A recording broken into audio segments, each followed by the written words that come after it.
Mac Dre. Andre Lewis Hicks, born July 5th, 1970 in Oakland, California, known by his stage name Mac Dre, was an American rapper and record producer from Vallejo, California. He was an instrumental figure in the emergence of hyphy and cultural movement in the Bay Area hip-hop scene that emerged in the early 2000s. Hicks is considered one of the movement's key pioneers that fueled his popularity into the mainstream, releasing songs with fast-paced rhymes and bass lines that inspired a new style of dance. As the founder of the independent record label Thiz Entertainment, Hicks recorded dozens of albums and gave aspiring rappers an outlet to release albums locally. On November 1st, 2004, Hicks was killed by an unknown assailant after a performance in Kansas City, Missouri, a case that remains unsolved. After Hicks and other Thiz Entertainment members had performed a show in Kansas City on October 31st, 2004, an unidentified gunman at the group's van as it traveled on US Route 71 in the early morning hours of November 1st. The van's driver crashed and called 911, but Hicks was pronounced dead at the scene from a bullet wound to the neck.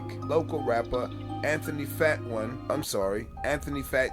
Watkins was allegedly to have been responsible for the murder, but no evidence ever surfaced, and Watkins himself was shot dead the following year. Hicks' funeral took place on November 9th, 2004 at the Mount Calvary Baptist Church. He was given a public open casket viewing and then buried at the Mountain View Cemetery in Oakland. Prior to his death, the city of Vallejo began experiencing a surge in bank robberies in the early 90s. Vallejo police began focusing on the Crest neighborhood as a source of the crime. Hicks was vocal about the actions he saw being taken by the police and incorporated their aggressive surveillance of residents into his music. Hicks claimed he was rapping about the attempts to wake up the neighbors. As gangster rap music consistently grew into popularity, law enforcement officials began examining the lyrics of the local rappers to utilize as evidence in criminal matters. On March 26, 1992, at the age of 21, Hicks was invited by friends to a road trip to Fresno.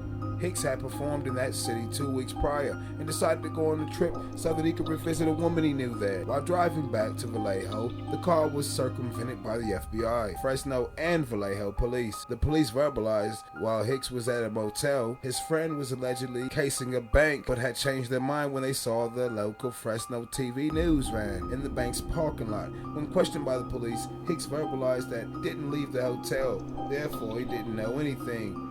The police subsequently charged him with a conspiracy to commit robbery. Although no bank robbery was conducted, and Hicks was neither with his friend nor the location of the purported bank, he was sentenced to 5 years in federal prison after he refused a plea deal for the conspiracy charge. The trial was later listed among Complex Magazine's 30 biggest criminal trials in rap history. At the time of the conviction, Hicks owned the record label Romp Productions. Hicks was released a year early from prison for good behavior. On August 2nd, 1996, after serving 4 years, it was during this time in prison that Hicks developed a better appreciation for freedom, life, and fun. After Hicks and other Thiz Entertainment members had performed the show in Kansas City, Missouri on October 31st, 2004, the unidentified gunman shot at the group's van as it traveled on Route 71 in the early morning hours of November 1st. The van's driver crashed. Fatone was known for the murder. Hicks' funeral took place on November 9th at the Mount Calvary Baptist Church. He was given a public open casket view.